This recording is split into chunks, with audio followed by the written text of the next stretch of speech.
I pretended to be deaf for 3 years just to see what people really thought of me, and it destroyed my entire family. It started junior year when I got a severe ear infection that left me temporarily deaf in both ears for 2 weeks. During those weeks, I learned to read lips and discovered something fascinating. People say horrific things when they think you can't hear them. My hearing came back, but I didn't tell anyone. The first thing I learned was that my best friend Sarah called me pathetic behind my back. While sitting right next to me at lunch, she told Jessica how exhausting it was pretending to care about my problems. "She's so needy," Sarah mouthed while I stared straight ahead. My parents were worse. At dinner, my mom would silently mouth things like, "She's falling behind in everything," to my dad. He'd nod and mouth back, "It's probably just a phase." But the real revelation came from my sister Emma. Emma was 2 years older and the golden child. Straight A's, varsity soccer, early admission to Stanford. I thought we were close. I was wrong. One night, Emma brought her boyfriend over to study. I was in the living room, supposedly doing homework. They sat at the kitchen table where I could see them perfectly. "Is she always this pathetic?" her boyfriend asked, gesturing toward me. Emma laughed. "Pretty much. My parents baby her because she's the disappointment. They've basically given up on her being successful like me. Doesn't that bother you?"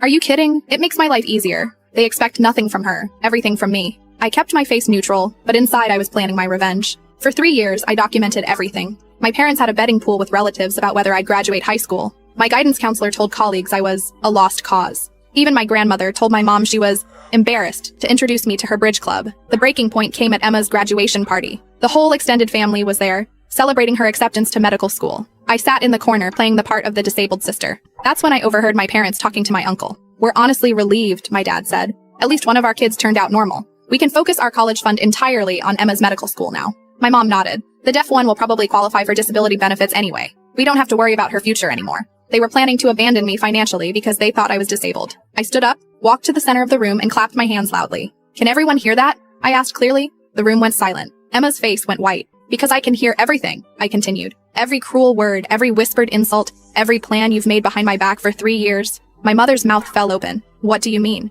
"I mean, I've been able to hear perfectly since junior year. I just wanted to see what kind of people my family really were when they thought I couldn't hear them." I pulled out my phone and played a recording. My parents discussing how much money they'd save by not sending the defective one to college. Emma started crying. "We didn't mean—" "Yes, you did." I cut her off. I turned to my parents. "You raised me for 18 years, then wrote me off the moment you thought I had a disability." I picked up my graduation gift, a cheap bracelet they'd clearly grabbed last minute, and handed it back to my mom. "Keep this. You'll need to save money now that you only have one daughter." I walked out and never went back. 5 years later, I'm finishing my master's degree in psychology. Emma dropped out of medical school after 2 years. Turns out she couldn't handle pressure without her parents doing everything for her. They've tried reaching out, claiming they misunderstood what I heard. But I have 3 years of recordings that say otherwise. Sometimes people ask if I regret the deception. The answer is simple. I regret that it was necessary. But I learned the most valuable lesson of my life. When people show you who they really are, believe them, even when they think you can't hear them.